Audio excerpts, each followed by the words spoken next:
ইসলাম একসাথে চলে না।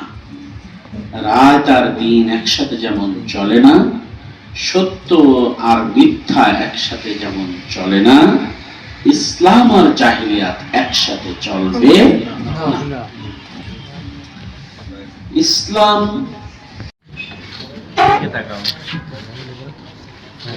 তেতুল হোসেন ভাই রেডি থাকেন। সেলিম ভাইকে বরণ নিচ্ছেন জেলা আমির।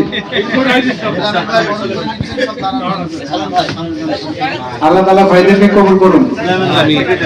নতুন এবং ফিরে আসা গ্রাহকদের জন্য নগদে চলছে ক্যাশব্যাক সহ প্রতিদিন হাজারো উপহার জেতার সুযোগ। হবে আশা আর ফেরা, সারপ্রাইজ সেরা।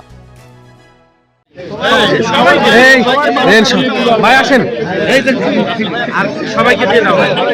আমার গলায় দিও না। সবাইকে আসসালামু আলাইকুম। আমি এমএস মোস্তফা। আমি বাংলাদেশ জাতীয়তাবাদী ছাত্র দলের সাথে দীর্ঘ 28 বছর জড়িত। প্লিজ ঘুরে চলে যাবেন। বাংলাদেশ জামাতে ইসলামী, বাংলাদেশ জামাতে ইসলামী, বাংলাদেশ জামাতে ইসলামী, গর্বে